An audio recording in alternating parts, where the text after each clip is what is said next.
Let's continue building our model and our analysis. Jadi next step-nya adalah kita mau bikin section analysis. Karena ini udah section baru, maka kita butuh judul baru dong. Jadi kita copy dari sini, Ctrl C, lalu Ctrl V sini. Tulis analysis. Analisis yang mau kita lakukan namanya adalah common size income statement. Analisis common size income statement. Ini kalau di teman-teman mungkin belum ke bold. Di sini aku bold ya. Nah, gimana cara ngelakuinnya? Kita pertama copy dulu nih semua line items atau semua tulisan yang ada di bawah income statement. Lalu kita paste as value. Jadi Alt E S lalu V for value. Jadi kita copy nih value-nya, ya kan. Nah, selanjutnya yang teman-teman bisa lakukan itu adalah membuat common size income statement analysis. Maksudnya itu apa? Common size income statement analysis itu artinya adalah teman-teman mau lihat nih item-item di sebelah kiri ini jika dibandingkan dengan revenue itu berapa persennya sih? Jadi kita mau lihat COGS itu berapa persen dari revenue di tahun ini, di tahun selanjutnya. Gross profit berapa persen dari revenue, tax berapa persen dari revenue, dan selanjutnya. Nah, gimana caranya kita mau ngelakuin hal itu? Tentunya pertama kita mulai dulu dari revenue. Kalau kita mau tahu revenue berapa persen dari revenue, jawabannya tentu 100% ya kan, karena revenue dibagi revenue. Ya. Cuman nggak apa-apa, kita bikin dulu, karena kita harus bikin semuanya. Jadi kita bagi revenue yang mau kita cari tahu, dibagi sama dirinya sendiri.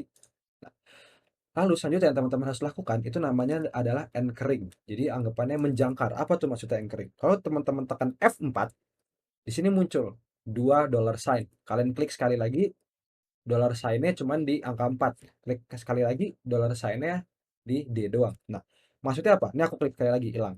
Kalau dua biji gini, artinya pembaginya itu akan selalu sel D4. Jadi di lock di D4 doang. Kalau misalnya aku klik 2 kali, pembaginya itu akan stay di row 4 aja. Tapi bisa ke E, F, G kalau misalnya kita geser kopinya ke kanan.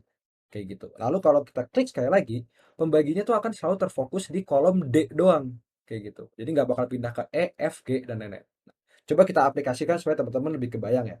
Di sini kita maunya 2 kali pencet. Jadi dollar sign-nya cuma di angka 4 supaya ngelok nih di row 4 doang, nggak turun ke row 5, 6, 7 dan seterusnya. Gunanya apa? Nih gunanya.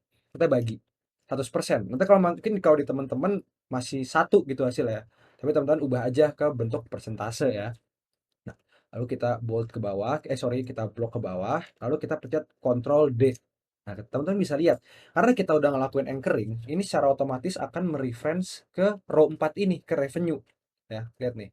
Tuh, selalu ke revenue. Kalau kita klik lagi di sini, selalu ke revenue lagi. Klik di sini, tuh, warna merahnya selalu di kolom 4. Karena kita udah melakukan anchoring, kita bisa bold ini semua, kita geser ke kanan, lalu kita pencet Ctrl R. Nah, karena tadi kita udah menganchor di row 4, maka selanjutnya dia otomatis juga tetap di row 4 tapi ganti ke kolom E. Teman bisa lihat tuh. Geser kan ke 165. Ini juga kita geser ke 181.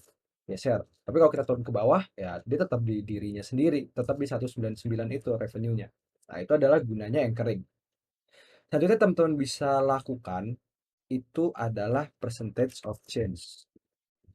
Nah, ini apa sih? Ini basically merupakan sebuah sensitivity analysis. Nanti teman-teman lebih ke gambar deh. Jadi teman-teman buat dulu karena ini judul baru ya. Lalu bisa juga copy ini semua. Kita Alt, E, S, lalu V for values. Lalu di sini kita bisa tulis anggaplah 10%. Kayak gitu. Lalu bisa tambahin Alt H0 biar ada belakangnya tulisannya. Lalu karena ini kan ketikan ya teman-teman, bukan rumus. Jadi kita mau bikin warnanya jadi warna biru. Jadi pencet Alt H F C. Birunya yang udah seperti kita pakai nih. Biru yang ada di bagian bawah, teman-teman. Pencet. Jadi gunanya adalah yang namanya percentage of change ini kita mau lihat nih. Kalau misalnya revenue itu berubah 10%, itu jadi berapa sih? Maksudnya 10% dari data yang ada di atas ini ya.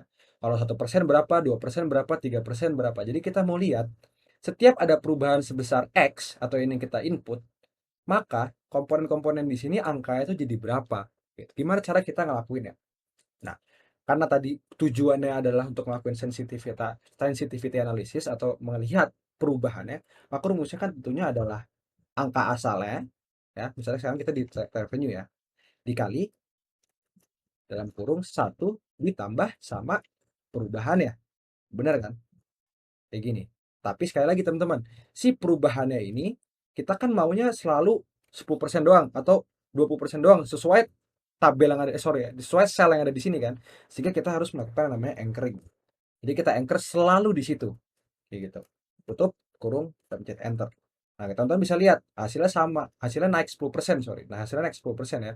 150 kalau berubah 10% jadi 165. Nah, sekarang kita copy nih ya dari formatnya supaya lebih rapi. Kita Ctrl C, lalu Alt S, lalu pencet T for format atau T.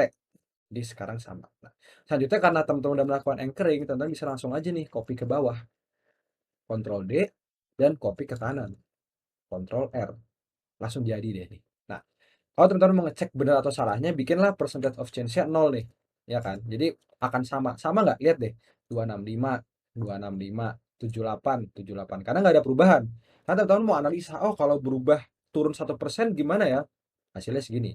Kalau misalnya ternyata naik 5%, hasilnya segini. Dan seterusnya gitu. Sesuai kebutuhan teman-teman mau ngelihat. Kan di sini I will leave it to 10 ya. Maka udah selesai nih section bagian analisis kita. Touching, finishing touch terakhir yang harus kita lakukan adalah kita blok ini semua, lalu kita grouping supaya lebih rapi ya teman-teman. Pencet Alt, A for data, G for grouping, lalu pencet G lagi. Lalu kita group rows. Nah, atau bisa tadi pas select ke bawah gini, teman-teman pencet Shift Spacebar, jadi keblok semua, baru di grouping, sama aja. Kalau pencet satu, sekarang kita punya deh model yang rapih dan terstruktur. Ada bagian income statement, assumption, dan analisis. Kalau mau lihat detailnya, tinggal pencet 2, kebuka semuanya. Jadi lebih rapi nggak, teman-teman? Kita bahas step selanjutnya di video berikutnya ya.